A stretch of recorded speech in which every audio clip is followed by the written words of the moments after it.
ये तो हम सबको पता है कि भारत सरकार अब इंटरनेशनल ट्रेड सेटलमेंट्स में इंडियन रुपीस के यूज को बढ़ावा देना चाहती है। इसके लिए ट्रेडर्स को कई प्रकार के इंसेंटिव्स देने की कई सारी घोषणाएं की गई हैं। देश के central bank reserve bank of India को पॉलिसीज फ्रेम करने के लिए कहा गया है और देश के सारे बैंक से कहा गया है कि इंटरनेशनल ट्रेड सेटलमेंट्स में इंडियन रुपीस के इस्तेमाल को प्रमोट किया जाए। ये भारत की अर्थव्यवस्था के लिए अच्छे संकेत नहीं है कि आगे आने वाले 8 से 10 सालों के बाद हम जर्मनी और जापान को क्रॉस करके दुनिया की तीसरी सबसे बड़ी अर्थव्यवस्था तो बन जाएंगे, लेकिन हमारी करेंसी इंडियन रुपीस आज भी most traded currencies world wide की लिस्ट में टॉप 15 में भी नहीं आती है। अगर हमें अपनी अर्थव्यवस्था की ओवरऑल डेवलपमेंट करनी है तो फिर इंडियन रुपीस की ग्लोबल डोमिनेंस और ग्लोबल एक्सेप्टेंस को बढ़ाना ही पड़ेगा। इंडियन रुपीस का राइज तभी होगा जब हम इंटरनेशनल ट्रेड सेटलमेंट्स में यूएस डॉलर और यूरो जैसी करेंसीज को रिप्लेस करके इंडियन रुपीस में ट्रेड करेंगे। भारत के लिए तो खैर ये स्ट्रेटेजिक और इकोनॉमिक दोनों फ्रंट के ऊपर बेहद फायदेमंद साबित होगा, इसलिए हम इसको इतना ज्यादा प्रमोट कर रहे हैं। लेकिन सवाल ये पैदा होता है कि सामने वाला देश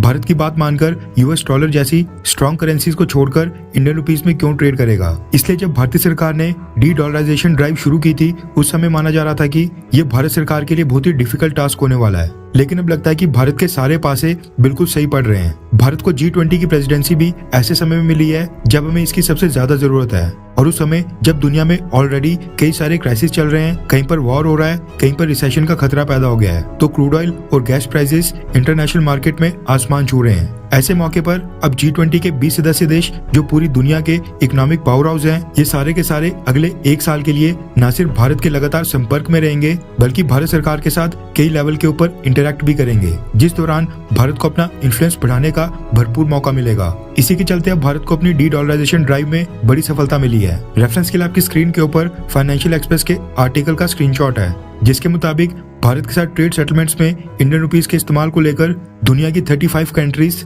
भारत को इंटरेस्ट शो कर चुकी हैं। यानी 35 कंट्रीज ने भारतीय सरकार के साथ इसको लेकर टॉक्स ऑलरेडी शुरू कर दी हैं। इनमें से मैक्सिमम देश एशियन, अफ्रीकन, मिडिल ईस्ट और स्कैंडिनेवियन कंट्रीज हैं। अब ऐसा तो है नहीं कि ये देश अपना नुकसान करवाकर इंडियन रुपीस में ट्रेड स्टार्ट कर लेंगे, इसलिए इन्होंने भारत से कहा है कि भारत इनको एक्सप्लेन करे कि अगर ये देश भारत के साथ इंडियन रुपीस और नेशनल करेंसी में ट्रेड सेटलमेंट स्टार्ट करते हैं तो इनके लिए वो चीज किस तरह से फायदेमंद साबित होगी। इसके लिए भारतीय सरकार ने गवर्नमेंट ऑफिशियल्स और सेंट्रल बैंक ऑफ इंडिया यानी कि आरबीआई को कहा है कि इन सब देश के सेंट्रल बैंक्स के साथ मीटिंग्स की जाएं और इनको बताएं कि भारत का क्या प्रपोजल है, क्या मैकेनिज्म है, इसके क्या बेनिफिट्स होंगे और ये पूरा प्रोसेस कैसे चलेगा। इसके अलावा जो ट्रेड क्लाइंट्स और बाकी स्टेक होल्डर्स हैं उनके लिए भी भारतीय सरकार की तरफ से स्पेशल ड्राइव्स और वर्कशॉप स्टार्ट की गई हैं, जिनमें उनको एक्सप्लेन किया जा रहा है कि अगर वो इंडियन रुपीस में ट्रेड सेटलमेंट करेंगे तो उनको क्या क्या फायदे होंगे। अब क्योंकि इस मैकेनिज्म में कई सारी टेक्निकलिटीज हैं और ट्रेड ऐसी चीज है कि लॉस होने के डर से मार्केट प्लेयर्स नई चीज को आसानी से अडॉप्ट करने से डरते हैं,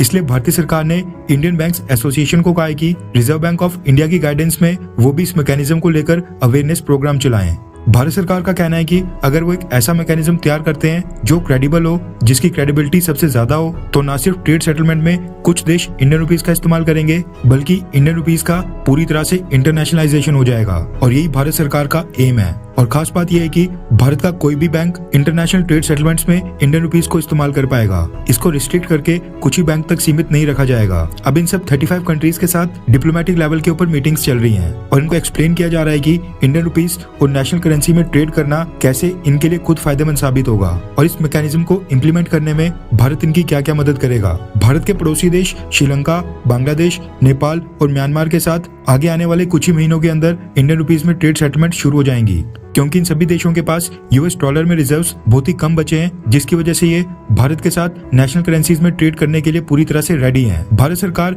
इंडियन रुपीस के इंटरनेशनलाइजेशन को लेकर बहुत ही सीरियस होकर काम कर रही है। खैर, क्या भारत की अब की फाइनेंस मिनिस्टर निर्मला सीतारमण जी के काम से संतुष्ट हैं? हाँ या फिर ना? नीचे कमेंट करके अपनी राय जरूर बताएं।